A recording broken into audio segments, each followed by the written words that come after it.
افسوس کی یہ بات ہے کہ جانتے ہم نہیں ہیں، کیونکہ ہم نے اپنی اسلامی تاریخ کو بھلا دیا ہے۔ اگر کوئی ہمیں یاد کروانے کی کوشش کرتا ہے تو ہم اس کے اوپر دہشت گردی کا لیبل لگاتے ہیں، مذہبی منافرت اور فرقہ واریت جیسے اس پہ الزامات لگانا شروع کر دیتے ہیں۔ افسوس کی یہی بات ہے کہ ان مذہبی جماعتوں کو ہر سیاسی جماعت استعمال کرتی ہے اور سابقہ دور میں بھی کرتی آئی ہے۔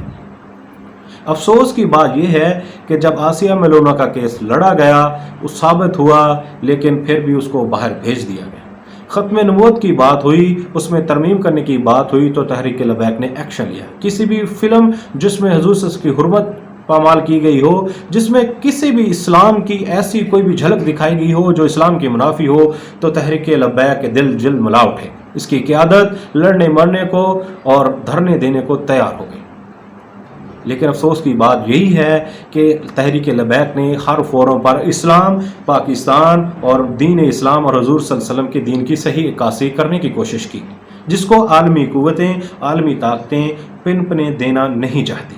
کیونکہ امریکہ نے 20 سال جنگ افغانستان میں لڑ کر دیکھ لی ہے۔ وہ بھی ایک ایسی طالبان مذہبی جماعت ہے، ایسے مذہب کے نام رسول اکرم صلی اللہ علیہ وسلم کے اس فلسفے جہاد کے ساتھ جڑی ہوئی تھی۔ اس نے تمام تر صلاحیتیں بروئے کار لا کر، جن کے پاس سوائے گولی بندوق کے کچھ بھی نہیں تھا، بڑے بڑے جہاز، ٹینک تباہ کر دیے۔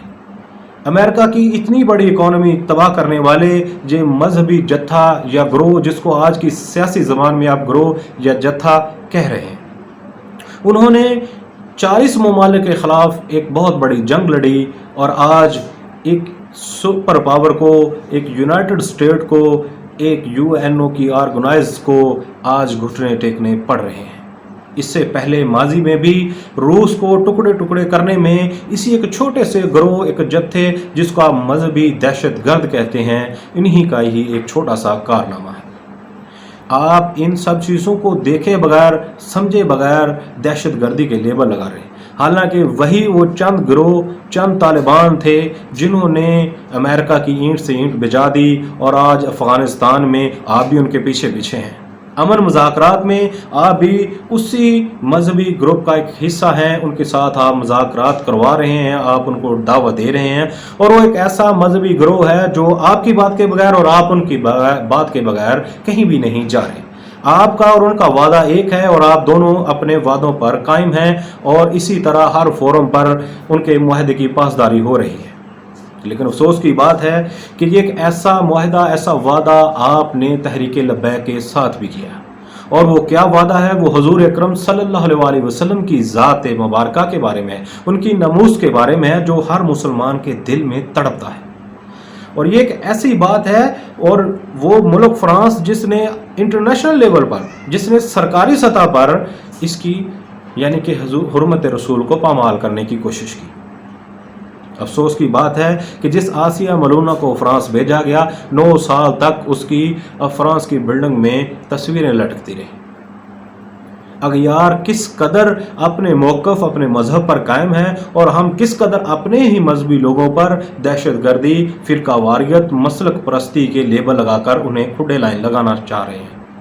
بلکہ لگانے کی ایک ناکام کوشش کر رہے ہیں۔ آپ کو یہ تک نہیں پتا کہ آپ ان کو کھڈے لائن لگائیں گے، جتنا آپ ان کو دبائیں گے یہ اتنا ہی ابھریں گے، اور تمام سیاسی جماعتیں ایک دوسرے کے حق میں بیان دینا شروع ہو گئیں گی۔ پارلیمنٹ میں کھڑے ہو کر پارلیمنٹ میں ممبران ہی آپ کے کردار کی نفی کر رہے ہیں، آپ کے اس عمل کی نفی کر رہے ہیں کہ آپ ایک ایسی جماعت جو الیکٹڈ جماعت ہے، سیاسی جماعت ہے، ہر جماعت کا مذہبی، آئینی، قانونی حق ہے کہ وہ احتجاج کر سکتی ہے، پر امن دھرنے احتجاج ان کا حق ہے، آپ ان کو روک نہیں سکتے۔ آپ اپنا 126 دن کا دھرنا بھول گئے، پیپلز پارٹی اپنے دھرنے بھول گئی، MQM اپنی سب کچھ کیا دھرا بھول گئی، نون لیگ اپنا کیا دھرا بھول گئی، ابھی PDM کی آپ اینٹ سے اینٹ بجا دینے والی باتیں، اداروں کے خلاف اتنی بڑی باتیں ہوئیں، لیکن کسی ادارے نے نہ تو ایکشن لیا، نہ ہی آپ نے اس کو دہشت گرد کہا، جنہوں نے آئین اور قانون کو چیلنج کیا، جس میں آپ بھی برابر کے شامل تھے۔ آپ وہ لوگ ہیں کہ جنہوں نے PTV پر حملہ کیا، املاک کو جلایا، پولیس کو مارا، آئین اور قانون کو چیلنج کیا، سول نافرمانی میں آپ پیش رہے، اداروں کو آپ نے استعمال کیا، اداروں کو آپ نے لڑوایا۔ آپ دہشت گردی کی کس شک پر کھڑے ہیں؟ آپ نے کون سی شک پر دہشت گردی کی ہے؟ کیا کوئی تگڑا آدمی یا کوئی سیاست میں جس کی پاور ہے وہ اپنی پاور استعمال کرتے ہوئے کسی کو دبا سکتا ہے، کسی کو اپنے نجائز مطالبات، اپنی خواہشات منانے کے لیے اس پر اپنے فیصلے تھوپ سکتا ہے؟ بڑے افسوس اور سوچنے کی بات ہے۔ آج تو آپ لوگوں کے پاس اقتدار ہے، آپ اقتدار کی ایوانوں کے مزے لے رہے ہیں، آپ کے پاس ایک پاور ہے، تو آپ ہر کسی کو دبا دینا چاہتے ہیں۔ آپ اپنی ایک ایسی سوچ کے ساتھ آگے بڑھ رہے ہیں جس میں افراتفری، غربت اور وبائی امراض پھوٹ کر غریب لوگ جو ہے وہ خودکشیاں کر رہے ہیں۔ کسی کے پاس کھانے پینے کے لیے کچھ نہیں ہے۔ لیکن ایک بات اہم ہے کہ آپ جس مدعے کو آپ نے چھیڑا ہے یہ ہر مسلمان کے دل میں بستا ہے۔ آپ اس مدعے کو یہیں پر بند کر دیں اور آپ ان کے ساتھ مذاکرات کر کے اس سفیر کو نکالیں، نہ کہ اپنے ملک کو میدان جنگ بنائیں۔ یہ مطالبہ کس جگہ پر ہے، کس لیے کہ انہوں نے انٹرنیشنل لیول پر حضور اکرم صلی اللہ علیہ وسلم کے خاکے بنائے اور ان کی ناموس کی خلاف ورزی کی، ختم النبیین کو چیلنج کیا۔ اس سے بڑی اور کیا وجہ ہو سکتی ہے؟ اس سے بڑی اور کیا ناکامی ہو سکتی ہے کہ جس حضور اکرم صلی اللہ علیہ وسلم کے دین کو ہم مانتے ہیں، جس کے نام پر ملک ہم نے لیا ہے، لا الہ الا محمد رسول اللہ کو، ہم اس کی نفی کر رہے ہیں، ہم اغیار کو چند پیسوں کی خاطر سپورٹ کر رہے ہیں اور ان کے تلوے چاٹ رہے ہیں۔ آپ اغیار کی یہودیوں اور ایسے دجالی قوتوں کے پیچھے لگ کر یہی سمجھ رہے ہیں کہ ہماری اکانومی بحال ہو رہی ہے اور ہم گرے لسٹ سے، بلیک لسٹ سے نکل کر وائٹ میں آ جائیں گے، تو یہ ان کی ایک چال ہے۔ اگر ہمارا ایمان مضبوط ہے، ہم ایک طرف تو ہم ارطغرل ڈرامے کو لانچ کر کے ہم نے بڑی بہادری کا کام کیا کہ ہم اسلام کی بہت بڑی خدمت کر رہے ہیں، تو پھر آپ ارطغرل ڈرامے کو ہی دیکھیں، آپ اس کی صحیح عکاسی کریں اور آپ دیکھیں کہ ارطغرل ڈرامے میں دکھایا کیا گیا ہے، اسلام کے ساتھ کس حد تک بازنطینی اور منگول اسلام کے کس قدر مخالف تھے، انہوں نے کتنے ظلم اسلام کے ساتھ کیے، لیکن ایک اکیلا ارطغرل غازی جو چند لوگوں کے ساتھ آیا اور اتنی بڑی سلطنت کی بنیاد رکھی جس کا ایمان حضور صلی اللہ علیہ وسلم کی ختم نبوت پر تھا، خدا کی وحدانیت پر تھا، وہ ایک چھوٹا سا گروہ اٹھا اور ایک سلطنت بنائی جس نے ہزاروں سال حکومت کی، اور آج بھی جس کا نام ہے، اور آج بھی جس کا نام تاریخ کے سنہری الفاظ میں لکھا گیا ہے، آج بھی جن کے مقبرے بنے ہوئے ہیں، تو آپ کس ناموس کو چھیڑ کر، کس بات کو چھیڑ کر آپ یہ کر رہے ہیں؟ اور ایک بات اور کہ عبدالحمید دوم صاحب نے جب خلافت عثمانیہ کے جو خلیفہ عبدالحمید دوم تھے، جب ان کے زمانے میں یہی فرانس نے ناموس رسالت صلی اللہ علیہ وسلم کے ساتھ چھیڑ چھاڑ کرنے کی کوشش کی، تھیٹر منعقد کیا گیا، تو یہی عبدالحمید نے جنگی لباس پہن کر ان کو واضح پیغام دیا، حالانکہ اس وقت خلافت اپنے آخری ہچکولے لے رہی تھی، تو اس وقت بھی انہوں نے للکارا کہ جو حضور اکرم صلی اللہ علیہ وسلم کی ناموس کی بات کرے گا، میں عبدالحمید اس کے خلاف جنگ کا اعلان کرتا ہوں، اور آپ لوگوں کی جھولی میں گر رہے ہیں۔ وہ لوگ آپ کو ہر وقت تنقید کا نشانہ بنا رہے ہیں، حضور صلی اللہ علیہ وسلم کی توہین کر رہے ہیں، مسلمانوں کے ساتھ ظلم اور زیادتیاں کر رہے ہیں۔ آج کشمیر کا فیصلہ تو 70 سال میں نہ ہو سکا، برما فلسطین آپ کے سامنے جل رہا ہے، کسی کو کوئی عالم اسلام سویا پڑا ہے۔ افسوس کی بات ہے کہ آپ نے عالم اسلام کی آپ نے باغ دوڑ سنبھالنی ہے۔ پاکستان عالم اسلام کو لیڈ کرنے جا رہا تھا، اور یہی ہے کہ ہم اپنے ہی لوگوں کو، اپنے اسلامی بھائیوں کو، اپنے مسلمان بھائیوں کو گولیاں مار رہے ہیں، شیلنگ کر رہے ہیں، ان کے خلاف ظلم و زیادتی کر رہے ہیں، کبھی ان کے بیانی کو، ان کے آزادی اظہار رائے کو آپ بین کر رہے ہیں۔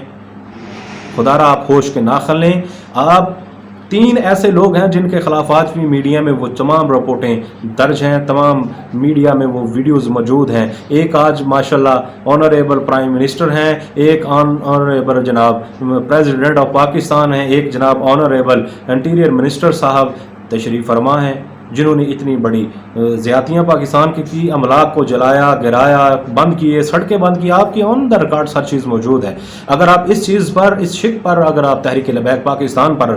پابندی لگا رہے ہیں تو سب سے پہلے پابندی آپ لوگوں پر لگے گی، پہلے آپ تیار ہو جائیے۔ تو آپ ایک ایسے مذہبی منافرت کو پھیلانے کی کوشش کر رہے ہیں، ایک آپ ایسے